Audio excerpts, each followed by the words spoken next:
Folks, this show is going to be a little different. I know most of my shows are a little different, but this one's going to stick out. Nothing I can do about it. My name's Mischke.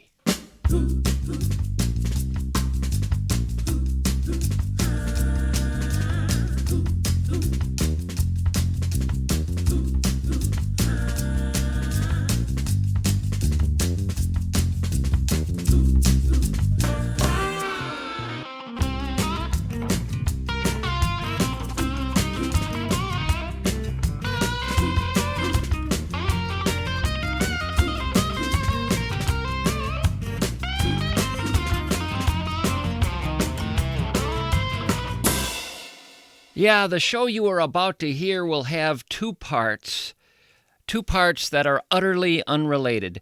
The reason is that the second part isn't long enough to be an entire show, and also the second part needs to be commercial-free.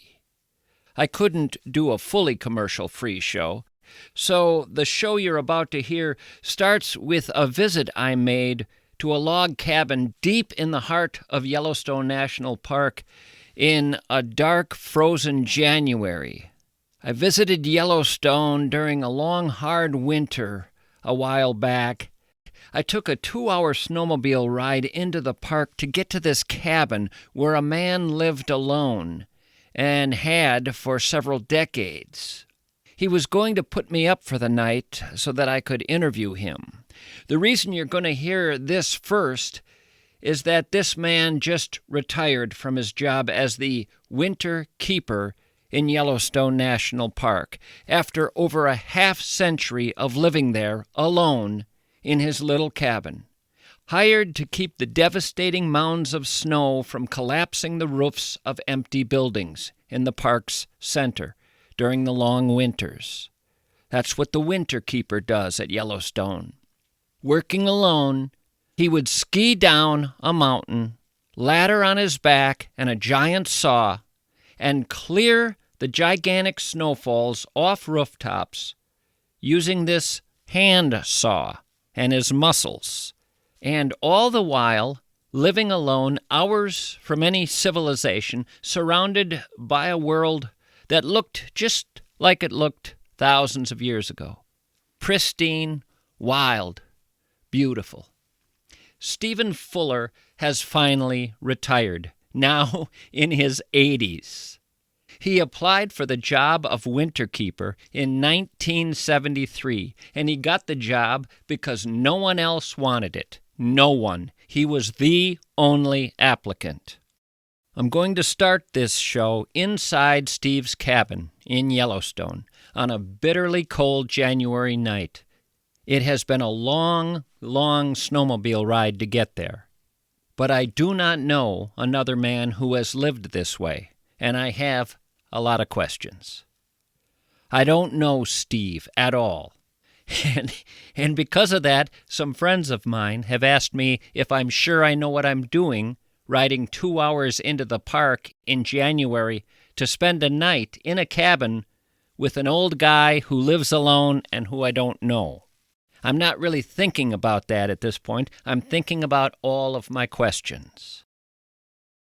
As for the second part of this podcast, major deviation, dramatic shift, wholly different presentation, offering something unlike anything I've done since starting this podcast about a year ago. So sit back if you care to and give a listen. Start by putting your mind in the world of a dark January night deep in Yellowstone National Park. A small 3-room log cabin, snow around it rising all the way up to the eaves. And inside, a fire burning, and Stephen Fuller, the winter keeper of Yellowstone, pouring me a glass of wine and talking to me about his life. It was late September. The gorgeousness of the American West in the autumn, the aspen trees, the incredible beauty of the meadows, and I just immediately fell in love with the place. That was an epiphany for me. And there was a job in Yellowstone for a winter keeper. And I thought, well, that sounds just about perfect for me. And I got the job since I was the only applicant for the job. I wouldn't have gotten it otherwise. Why were you the only applicant? Because it paid $13.25 a day. It was very remote. Well, an old timer told me it was the toughest work in Wyoming. If that's true, that's really saying something. When I came here, I had more than 100 buildings to keep the snow off of. I worked with a snow saw and a broad steel scoop shovel. I'd cut blocks about the size of upright refrigerators and skid them off the roof. Historically, winter keepers didn't last very long. The guy before me had been here for 2 years, hated it. The guy before that damn near killed himself with whiskey. It was very typical not to see another soul in the winter. Supplies were extremely difficult to get in. It wasn't most people's cup of tea. Isolation, hard work, poor pay. There wasn't much competition for the job. The math I'm doing says there's always a roof that needs to be cleared. Yeah, there is always a roof that needs to be cleared. It's Sisyphus. The snow comes back, and you got to do it again. And the snow comes back, and you got to do it again. But you're saying to yourself, what? I loved the physicalness of the work. There was an exuberance to the physicalness of the work. Also, nobody was telling me what to do. I worked with the weather. It's not a 8 to 5 job, Monday through Friday. I came to really, not just the physicalness of the work, but the craft. Now, it may seem like ditch digging if you don't know anything about it, but snow is an incredibly complex, always in flux material with very interesting properties. I would cut the snow. It's actually a cross-cut saw blade, like before chainsaws. I put a D-handled snow shovel handle on it, which would give me, an 8-foot reach, 7-foot reach with the saw. And I'd use that to cut the blocks on the roofs. Now, some of the blocks resemble an upright refrigerator. On some of my buildings, though, I would cut blocks the size of a van. They were great fun, like cutting down a redwood, only without the ethical implications. But I found a beauty on the roofs. You're up high. It could be a glorious day with those wonderful high mountain clouds. The ravens are wheeling around overhead, talking to each other, talking to me. I'm talking to them. Nobody's telling me what to do. There's the song of the saw, swinging it makes a certain kind of music. You walk up to a building that's got an acre of roof on it with anywhere from 15 to 6 feet of snow on it. That's an interesting technical problem. It's almost like a combination of engineering and sculpture. It's a mile from my house to where I did my winter keeping work in the Canyon Village, a mile to the north of here. So every day I'd ski to work. I'd pick up my 10-foot aluminum ladder, 2 big shovels, and my snow saw, and on skis, ski from one building to the next, clear the roof, carry everything to the next building, and do the next building. At that time, I never thought anything about it. There was no point during that when you said, aha, I see why they can't keep guys around here all that long. No, I loved it. Loved every bit of it. God, I'd come home, my hair just stiff with ice. But you were happy. I needed a remote, wild nature place. Folks that live in the city, they live inside their car artifact, they live inside their work artifact, they live inside their house artifact. Even if you fly somewhere, you're indoors. Most of us spend our lives indoors. I've been in Yellowstone the year round, in the center of Yellowstone, the same house, since October the 1st, 1973. I've lived in the interior the year round longer than any human being in history. I need space around me. I feel beyond myself when I'm out in a wild place. That inner chatter that inner monologue goes away. And I think of myself as turning inside out, receptive to all that natural world out there. When I'm out with the animals in a wild place, I just like not to be distracted, either by my inner voice or other people's voices. I don't want to hear about what a bitch their wife is or what a bastard their boss is. I want to be there where I am and fully taking everything in that's going on around me. Because out there in the natural world, there is so much going on. Most of it's not dramatic, but it's just so deep and dense and rich. The sounds, the smells, the sights, the nuances, things that tell me about things that are going on. Trying to read animal mysteries. There's a story here, and it's just a matter of deciphering it. How old is this bear scat? Was it a few minutes ago? These things can be of more than academic interest. Right. The solitary aspect of my life came easily. I have never experienced cabin fever or boredom. When I research solitude, what comes up a lot is someone wrote an essay after doing a 10-day retreat. Someone else talked about what interesting things occurred during the 48 hours they went out by themselves in the wilderness. We're at a point where a 48-hour, 10-day retreat in the wilderness is worth an essay because look at all they learned. What happens in years of solitude? Solitude has a bad reputation. I'm in an incredibly rich environment. Let's see, I have, as you may have noticed, one of the largest, most eclectic libraries in northwestern Wyoming, which isn't saying much, but still. I always dreamt of living at the top of the mountain, but being able to access the Library of Congress.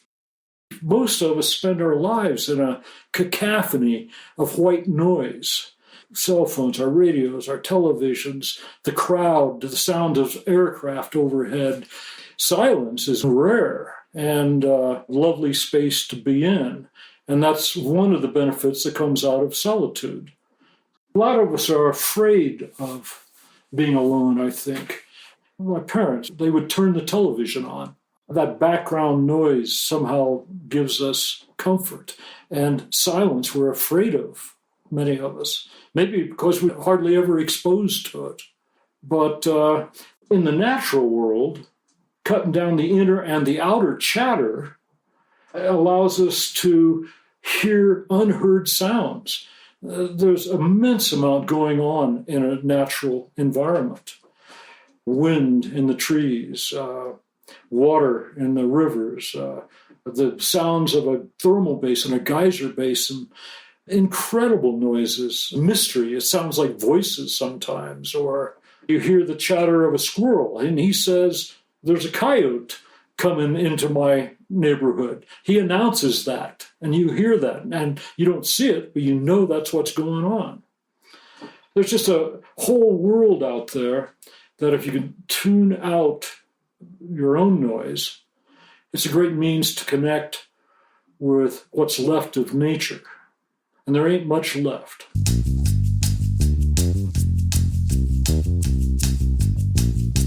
MSP, Minneapolis-St. Paul Plumbing, Heating, and Air, wants you to know that Free Brewery is back. Not February, Free Brewery is back. Free Brewery is this crazy month when you could win a free furnace.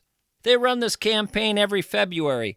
They give away a free furnace to one lucky winner. All you do is you book a furnace tune-up, which is probably a good idea anyway. We all need our furnaces tuned up in a Minnesota winter, and it's only $49.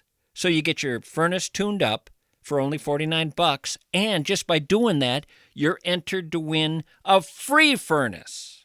But you have to book your furnace tune-up in the month of February to be entered to win, which would probably be a good idea anyway. Minneapolis-St. Paul Plumbing, Heating, and Air has been around since 1918. You're dealing with experienced unmatched in this region of America, and they're right here in your backyard. MSP. I was sitting with my brother explaining my retirement plan, and he was yawning. I was talking to him about stocks, bonds, diversification. He fell asleep. Maybe it's time for me to talk to Josh Arnold. He has 40 years, Josh does, 40 years of advising people in this area. Josh has been turning the I have no idea what I'm doing into, oh, that's what I'm doing for 40 years. He doesn't speak financial gibberish. He speaks human, the kind of human where after 48 minutes, which he gives you for free, by the way, you'll actually understand where your money is and why. My brother is never going to care about my 401k, but Josh cares. Call Josh, 952-925-5608. He's offering 48 minutes free of charge to you over the phone. Use those minutes. The man's wide awake.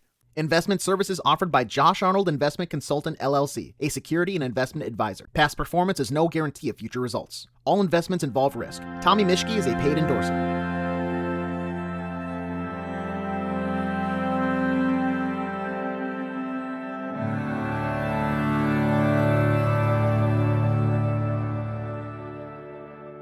The number of people who will separate man and nature in sentences. I went out to be with nature.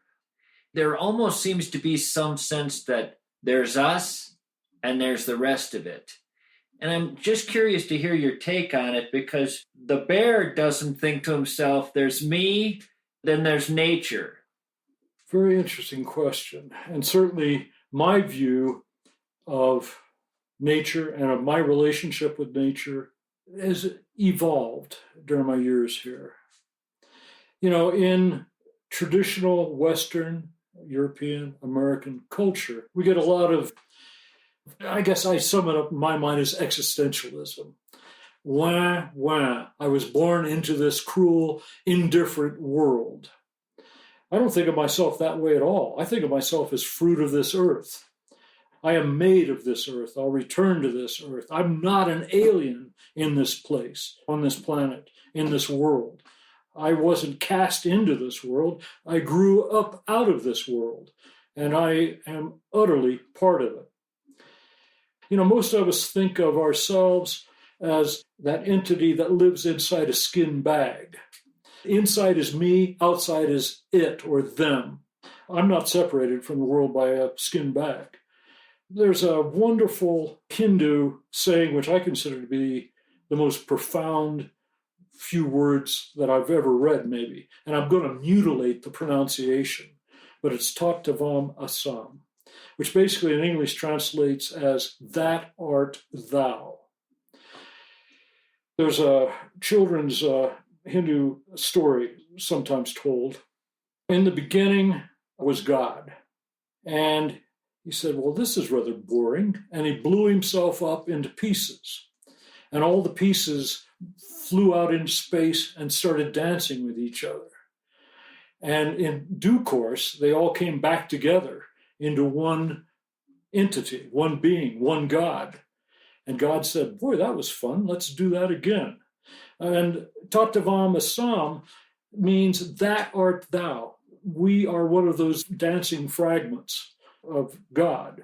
It is a wonderful sense of belonging to the universe. And some of us can arrive at it in our heads and know it intellectually. Some of us can know it. It's a sense of certainty and knowledge, and this is it. That art thou. That is what we call the environment, and it is me. I am it. That's just a living reality to me. I've been shaped by experiences in the natural world, especially in terms of my interactions and intimacies with animals. I have spent thousands of hours mingling with buffalo herds. I've developed a real empathy with them and an appreciation of them as individuals. Most of us, not having had any better opportunity, think of buffalo or bison as kind of a monoculture of cattle, dumb things. You get to know them, every one of them has a personality. Every one of them has a life history. I've been with them, when they've died, literally there when the light passed. I've seen buffalo bulls standing with the bones and the hide and the hair of one of their companions, died of old age or whatever. There's a liquidy look in the bull's eye as he nuzzles the bones. We've seen this with elephants, but there's no doubt that I've seen it with bison. And I'm not anthropomorphizing, it's just so obvious. Early October, I encountered a mature buffalo bull whose right hip had been dislocated in battle with another bull during the mating season. And it was a horrid dislocation. And he was losing weight. And so I walked out there virtually every day and watched him go down. And one morning I came to him and he was on his side, laying half in snowmelt, icy water. And, I approached him very gently, softly. And I came up to him and his eye was rolling, watching me. And I just sat with him a bit. He relaxed, turned inward. In terms of his eye was no longer focused on me, it was focused inwardly. Animals and the people that I've seen die, there's a profound difference as death comes on. I actually reached out and touched him, which he was okay with. Touched him in a tender, fellow-feeling way. I certainly related his dying to my own eventual experience. The acceptance. Here we are. This is it.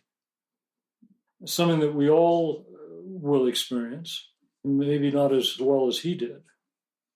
Anyway, a great feeling of fellowship. The year was 1988, a year many will never forget. In the summer of '88, Yellowstone National Park was engulfed in flames for months. It was extraordinary in size and scope. Cook City and Silvergate were being evacuated. The continued devastation of the nation's oldest park has prompted high-level Washington officials after months of the park burning to take a first-hand look. Fires in Yellowstone are normal, but '88 was extraordinary. Nothing in modern history had occurred on that scale. The big fire that came to my house started over on the west boundary, just outside of West Yellowstone. Matter of fact, the fire forensic investigation led to the cigarette butt that had been thrown down by a guy using a chainsaw, cutting wood a few hundred meters from the west boundary of the park. Fire started there, moved up through Madison, up to Norris, split at Norris, went to Mammoth Park headquarters 40 miles away, went over the mountain to Cook City on the northeast corner of the park. Huge fire. Everybody else was evacuated. The scale of it, I've never seen anything before or since. Some of the terrible days, there were these 35,000 foot columns of smoke capped with lightning and pyronimbus clouds. Talked to a helicopter pilot, claimed to have seen a burning Christmas tree, at 3,000 feet. The lofting of the convection column in one of these monster fires, seeing a burning tree several thousand feet above the ground. And there were days when it was dark at noon, bits of flaming material blowing past you horizontally. Wouldn't have missed it for the world. Fires are fascinating. I became addicted to smoke. I'd see a smoldering stump. I'd get off the horse and go over and it was like being addicted to cigarettes or something. Where did the flames stop in relation to your place? The ugliest day, the fire came up this timbered ridge back of my house, and I was there. It laid down when it was within 15 minutes of the house. I was very lucky to survive that one. The fire laid down. Well, fire behavior. Fires are like animals. They have personalities. We talk about the fires getting up and running. They'll run through the canopy. It's a running canopy fire. Or at night, they lay down and rest and sleep, digest, and then they get up and eat again the next day. Every night, I would meet with the district ranger and the fire chief, who was the general in charge of the fight. A square-jawed guy from Idaho, no nonsense. But he'd start talking about his fight of the fire that day, and he'd say, that son of a bitch really played a joke on me this afternoon. He talked about it like it was an animate being, and we all came to think of him that way. Every fire has its own personality, its own behavior, and you swear sometimes there's a consciousness there. I wrote a piece afterwards describing fires as dragons. I came to think of them in that way. You know, in the old days, here in Yellowstone, we extinguished all of our wolf population. We made them extinct. They were bad animals. We reintroduced wolves in Yellowstone in the early 90s because we felt they belonged here. Well, in some ways, it's the same attitude toward fires. Yellowstone is a pyrophilic ecology. The forests here, the lodgepole pines, are adapted to a fire regime. They expect, in a sense, need to be burned periodically. So fire is just a natural part of this environment. So park management in the last 30 years has come up with the idea that fires are part of the natural ecology of Yellowstone, like wolves are a natural part of the ecology. So I thought of it as dragons. We now protect dragons living in Yellowstone. As long as the fires are out in the wild places, we let them burn. I was at the fire base one evening, and it was funky. It smelled like a saloon on a Sunday morning, you know. A smoke funk, gray and cold that morning. And I was eating my oatmeal, and something was falling in it. And usually it's ash, you know. I looked up, and it was snow. And it was like ecstatic to see the snows come. And the army packed up, and everybody was gone about 2 days later. Was it the snow that finished it off? Yes. Well, you know what they say about a big forest fire. How you fight it? You throw money at it until it snows. You know, I knew this country, this wild country, so I went to some of my favorite places, horseback, after the fires pretty much died out. And I felt like a European walking around in his home city in 1945. The neighborhoods were gone. It was just desolation and ruins and charred, dead landscape. That was tough. After the fires laid down that September, October, when I was out on horseback, I used to carry a firefighter's water bladder on my saddle with a hand pump. And I'd find a stump, a nurse log, where the fire lingers. And I'd get off the horse and squirt it and put it down. And then I stopped doing that because I got to thinking it's like the end of the dinosaur age or the dragons. These are eggs, but the dragons are dying out. I don't need to go and squash their eggs anymore.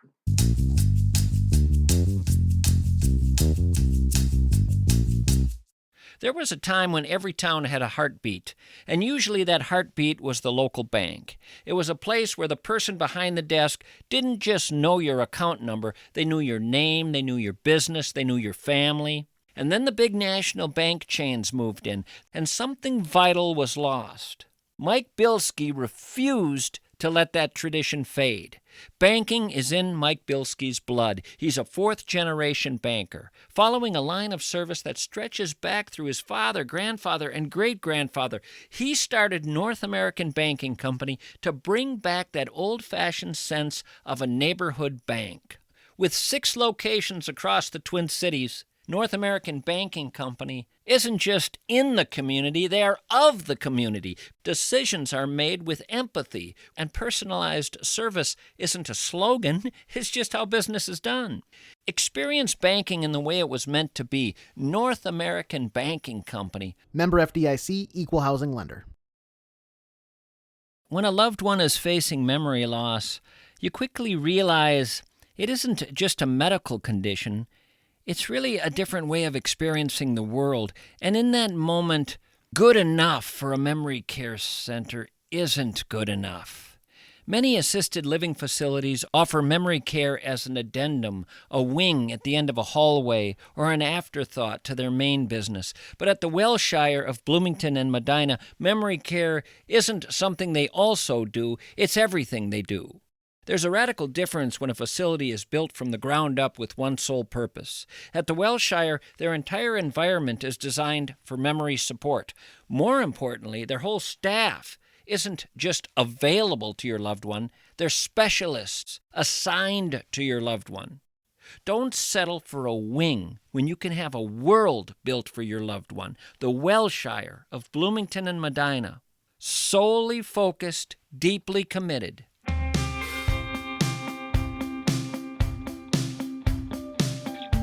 Okay, I'm going to ask you to listen up. There's going to be a little deviation in the show.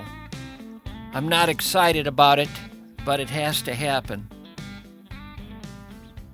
When I started in radio many, many years ago, radio was fun. It was a fun world.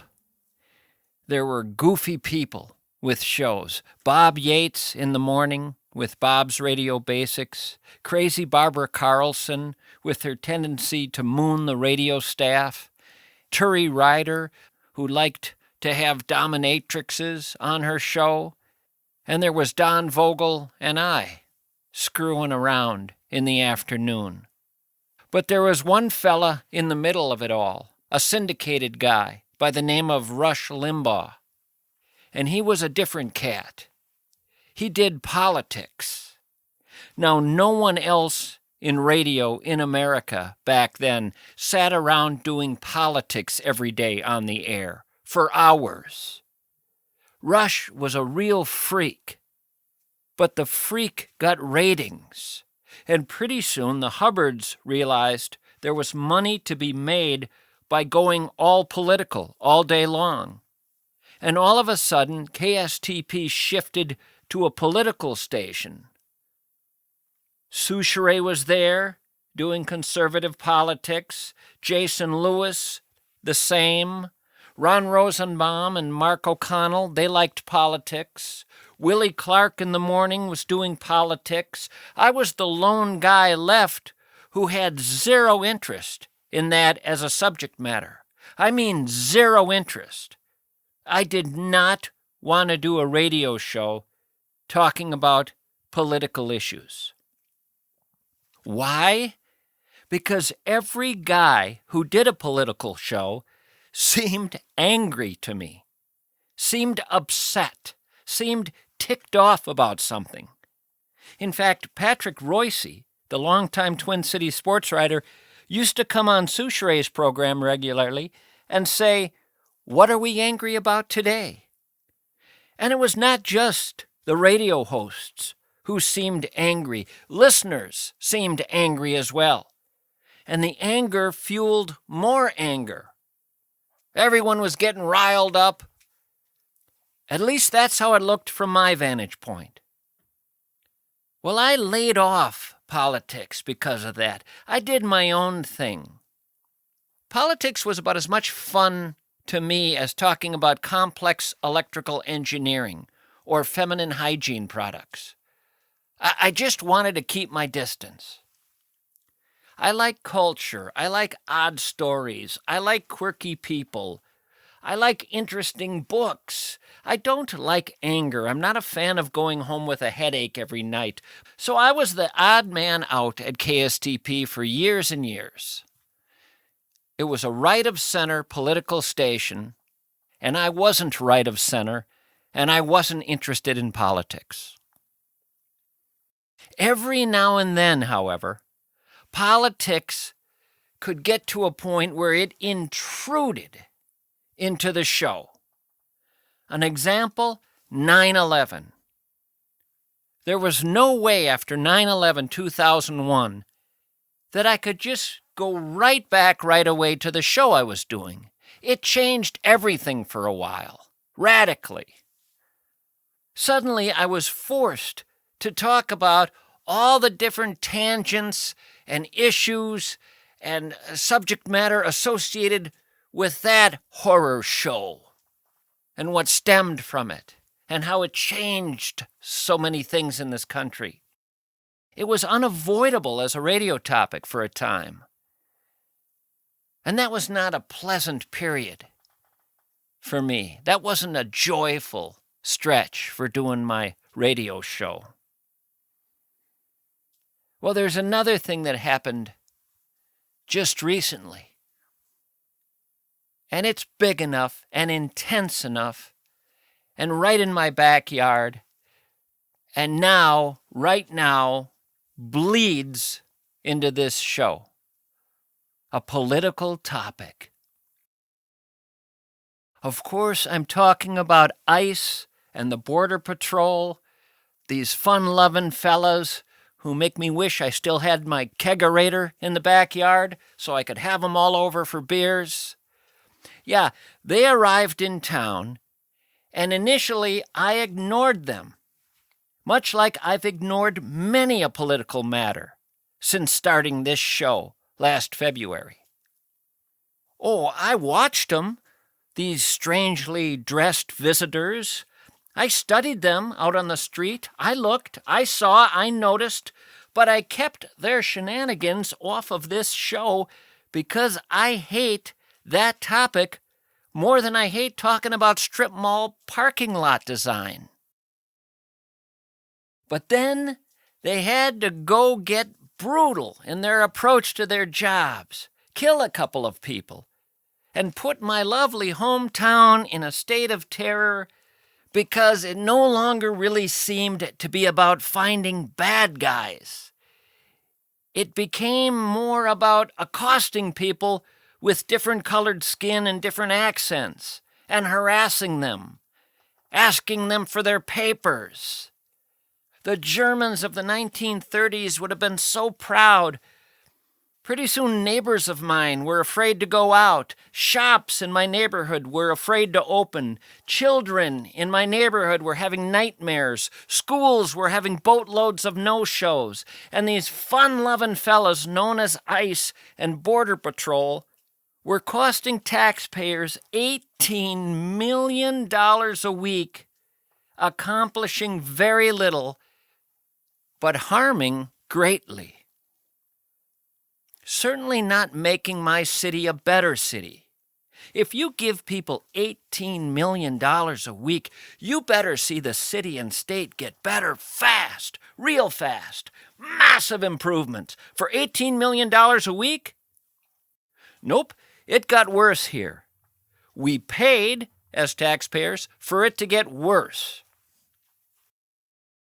Now, if you know me at all, you know I've been a bit of a anti-authority fella most of my life. I get in trouble with authority. It's been that way since I was a kid. I'm not entirely against all authority. It's usually not until it grows big and bullying around me that I start to rebel. And again, ever since I was a kid, it's how I'm built. You see guys like this come charging into my town, dressed like World War III has broken out, and you can bet old Mischke is not going to be saying to himself, golly, how can I help out these fine feds sent by our dear president? What can I do to make their lives easier? Surely there are some brown-skinned people hiding whom I can tell on, or some Asian folk in the back of some restaurant I can steer them toward. No, a guy like me is going to say, hi, fellas. How are you making the world any better? I don't see it. I don't feel it. My neighbors don't feel safer. The kids don't feel safer. And that $18 million a week could be used in some rural areas of the state to bolster health care, medical offerings. It could be spent fixing some roads. But instead, a couple of people are dead unnecessarily, and a death sentence was not what either of them deserved for what they were doing. Souchere, on his show this week, called the most recent killing an execution. I finished my last show before learning of that killing. This is my first show since that killing. And I would concur with Souchere's assessment of it as an execution. When federal governments get to do that with impunity, well, we are slipping fast toward authoritarian rule. And that's always going to be where I rebel, always. Now, people who love talking politics would give out the call number at this point, and you could call in, and in good old Jason Lewis fashion, this issue could be argued about until the spring equinox, and neither of us would change our minds, just as neither the host nor caller would ever change their minds in the KSTP days. Which is another reason I hated talking about politics. We're not going to change each other's minds. So why am I talking about this now, when I don't want to? Unlike Joe Souchere, who makes his living in this subject area, I come to this kicking and screaming. I'm only talking about it, and only talking about it today, this is it, because I have to. And I'll tell you why I have to. Not talking about something is an action in itself.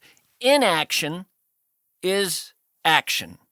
Inaction, silence, is a statement. And I don't want to be accused of making that statement, because that statement today would put me on the side of the occupying force, because God knows they would love more silence. That helps them tremendously. And I don't want to be seen as aiding them with this current project.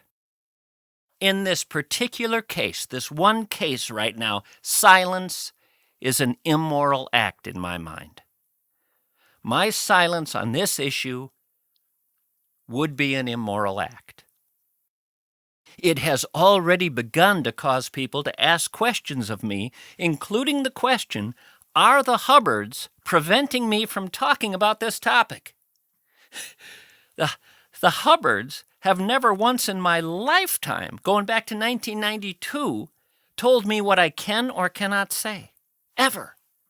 But the fact that people have been wondering meant that they were expecting me to speak, and why wouldn't they expect it? The whole world is watching the Twin Cities, and I'm doing my show from the Twin Cities.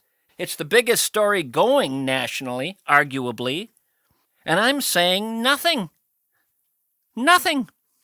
No, I have not been saying anything, because this is not a sandbox that I want to play in professionally. It reminds me too much of the political days at KSTP, and it is just a downer. But it is a fact that silence in the face of something like this is, in the view of many great thinkers throughout history, an immoral act. So I'm not joking when I say it would be, at this point, a grave sin for me to continue to be silent. You know the great quotes about silence, right? We all know those. All that is necessary for evil to triumph is for good men to do nothing. Or what was Martin Luther King's line? In the end, we will remember not the words of our enemies, but the silence of our friends. Or J.B. Pritzker, tyranny requires your fear, your silence, and your compliance. Or silence is complicity. I could go on and on. But in essence, it is cowardly and kind of cruel to those who have died to say absolutely nothing. It's an affront. It's chicken shit. I still hate it, though, that I have to weigh in, but I'd hate myself more if I kept silent, because it would be reasonable then for someone to call me complicit. Complicit in what to me is tyrannical activity, massive government overreach, an act of punishment against a state by a president who just doesn't much like Minnesota. And you know that because the big illegal immigrant states outside of California are Texas and Florida. Texas and Florida, what do they have in common? They really like Trump. So he leaves them alone. The states with a huge illegal immigration population, dwarfing our numbers. But Trump isn't having a childish tantrum with Texas and Florida, so they get to skate. That's how you know it's not about immigrants. It's about a petulant tantrum by a guy who really, really digs authoritarianism. And I would too. The Constitution gets in the way of a whole lot of freewheeling fun. All these checks and balances, screw that. As Trump said recently, sometimes you need a dictator. I think that's going to be the new bumper sticker on Air Force One. Sometimes you just need a dictator. Now, I haven't arrived at that point yet, but I suppose someday I could long for one. Folks, when I was growing up, the great conservatives I knew lived for fighting off this kind of federal overreach. But we have been turned upside down somehow. Remember Ruby Ridge? Randy Weaver? Remember that standoff? It was the Democrats who were for the assault there, not the hard right. When I was growing up, the far right hated the idea of the government intruding into our lives. When I was growing up, I could count on Republicans to push for freedom. That was the right's great gift. They pushed for more freedom. The left would push for more oversight, more government involvement. The right would want to be free from that. Folks, I would no more help these ICE and Border Patrol folk find and arrest a neighbor of mine than I would help hide the Epstein files, which Trump continues to hide as the country seems to move on, giving him a free pass. I was so with the right on Epstein, no matter who those files would have ended up scorching. The Epstein story was as sick as it gets. But you know how you get people to forget about that? You get everyone talking about Minnesota, and it worked. We're all so easily played. My neighbors are good, hard-working people, and I live amongst them in the inner city. And I go to their stores and their restaurants and their coffee shops, and I talk to them and I hang out with them and I love them, and they're hiding these days. They're hiding. Now, I'll help you find a criminal all day long. I will help you find a criminal, and I'll support you, making the borders absolutely airtight. But once someone who longed their whole life for freedom and knew it existed in America and got into the United States and made a fresh start, the way my ancestors made a fresh start, and once they had been living here and raising children and working hard at all the shit jobs white folks don't want to do. No, I'm not helping you root them out, grabbing 5-year-old kids off the street. I want nothing to do with that. So no help from me, no cooperation. On the contrary, you piss me off. I got no time for the way ICE is operating. Find real problems. Find real criminals. What the hell are you doing for your $18 million a week? I've spent a lot of time of late reading about how ICE used to operate. I've been reading interviews of former ICE officials, learning how they did their jobs before Trump came along. I'm not talking about Border Patrol now. I'm talking specifically about ICE, the guys who had the job of finding illegal aliens in the U.S. after they already got in. I've been reading interviews with former ICE officials who say they are aghast at how their department is now being run. They call it amateur hour. They say it's embarrassing to them. It puts a stain on what was to them a job one could be proud to participate in. What does Souchere call ICE now? Violent Keystone Cops? Was that his quote? Violent Keystone Cops. Keystone means incompetent. That is not what they used to be. The folks who used to do this job said in interviews they'd primarily do their research at computers when they were with ICE, not on the street. They'd spend weeks figuring out who the criminals were, where they were located, make sure they had their facts straight, their I's dotted, their T's crossed, make sure they were following the law because that was stressed so they could make their case stick. And then when they knew where an illegal alien guilty of some criminal act or thought to be guilty of some criminal act, when they knew where he or she was, they showed up at 5 a.m. at the illegal alien criminal suspect house and arrest him or her before they got up and went to work. Few in the cities where it was happening knew it was happening. Trump didn't like that approach. He wanted a show, a real show, something theatrical. He wanted to create moments of confrontation. He thought that would play into his hands. Chaos is good. Makes it look like cities are out of control. Maybe he can bring in the U.S. military. Pretty soon he can clamp down on these states and cities that aren't big fans of his. More control, more authoritarian control, more big government, more big fist of the feds coming our way.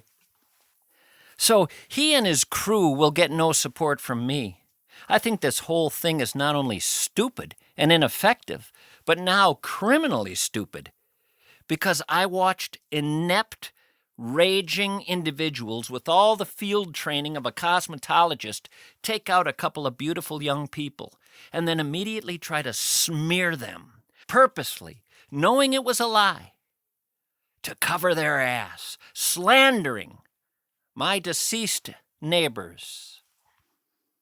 Snakes aren't lower than that, my friends. The lying bastards tried to smear kind, good-hearted souls with falsehoods, with false narratives, just like you would find on the pages of George Orwell's 1984. Don't believe your eyes.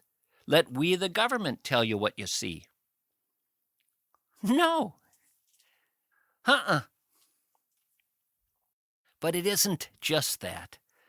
I learned of Irma Escoto, a U.S. citizen born in New Mexico, surrounded by ICE agents, right here in St. Paul, my hometown, sitting in her car outside a taco shop.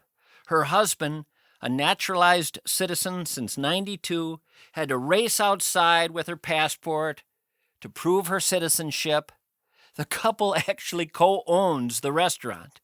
She was targeted just based on her appearance. They made her show her papers. An American citizen, born in New Mexico. You're brown, lady. We don't think you belong here. Can we see your papers? God, I wish I could do a solid German accent right now. Jose Ramirez, 20 years old, U.S. citizen, Red Lake Nation descendant, punched and detained by ICE while driving to visit his aunt. They said to him, "You don't seem to be from here." He was finally released after family brought passport, birth certificate. That is not the America I grew up in. And that is not an America I'm joining, participating in, aiding, cooperating with. Ryan Eklund, a U.S. citizen and real estate agent, detained by ICE for 9 hours just for recording them with his phone, constitutionally protected. Brandon Segenza and Patty O'Keefe, both U.S. citizens, monitoring ICE, detained 8 hours without charges because there were no charges they could come up with. Pepper sprayed them, smashed their car windows, interrogated them about protest organizers, offered deals if they would give them names. What does that sound like? There was no deal to be made with them because they hadn't done anything wrong. So the agents didn't have any leverage, and the agents were forced to admit they didn't have any leverage. And after 8 hours of detaining them for nothing, they had to let them go. Those 8 hours were a little ride into Little Germany, 1930s style.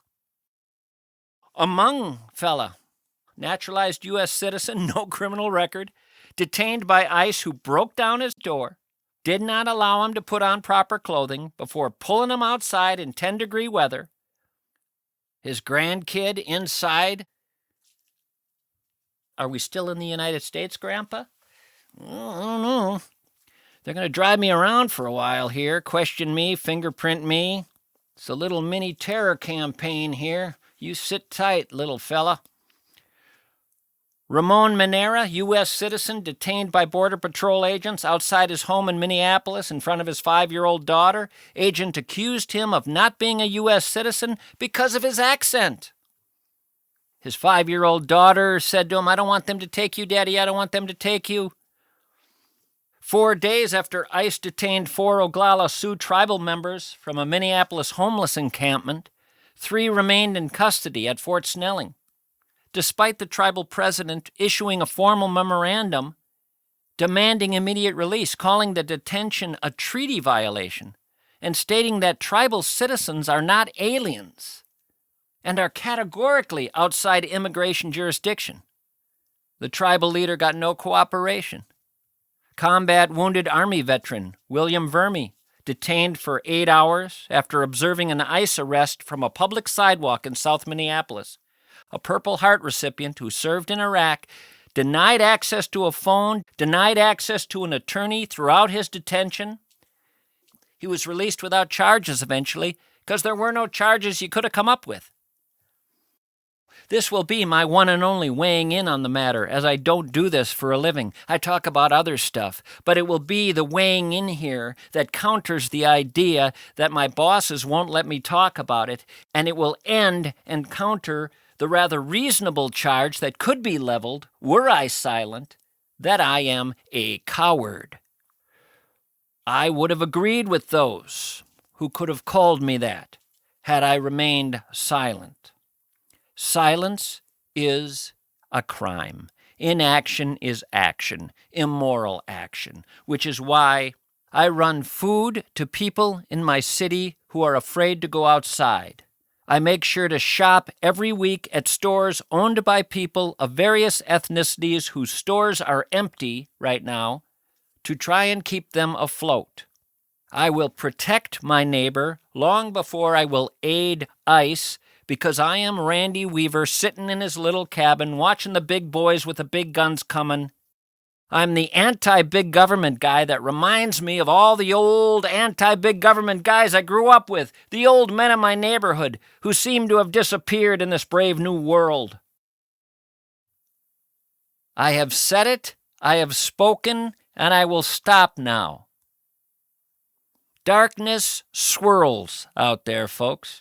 Darkness swirls these days, and I expect it to get a lot darker in this country before it ever gets lighter. It will get lighter one day.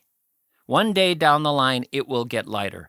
But we have to go through much suffering to get there, I fear. The darkness moves in all sorts of mysterious ways right now.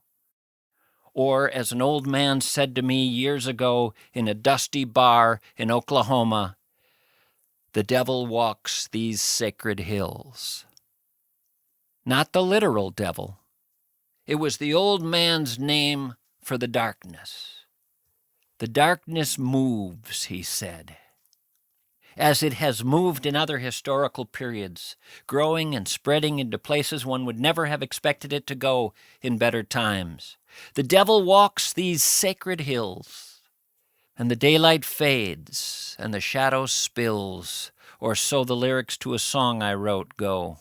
A song I wrote years ago about the darkness and how it comes for you, how it comes looking for us all. The battle to keep the darkness out is the battle of our time. And by golly, there's a piano sitting right here, and a microphone. And there's a song to be sung right now, I think. A song I wrote called The Devil Walks.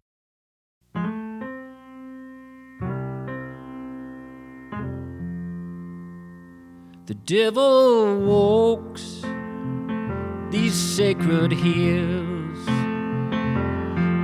Daylight fades and shadow spills, just like whiskey bottles and sleeping pills. The devil walks these these sacred hills.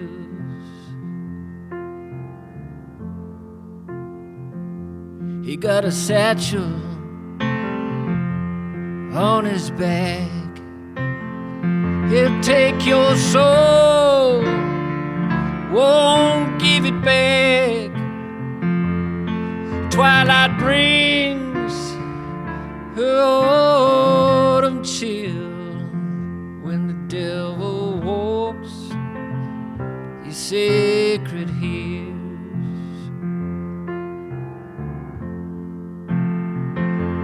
Looking for the weary and the worn, looking for the troubled, the tired and the torn.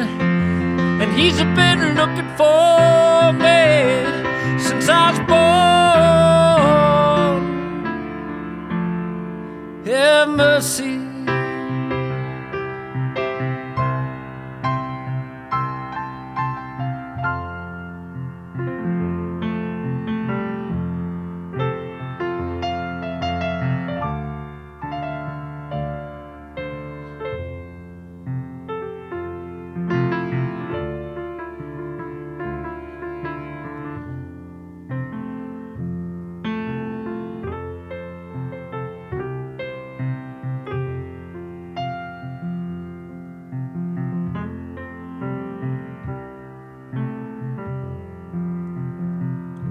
I hear his voice, I feel his breath. Make a deal, boy, or meet your death. As my beating heart grows still,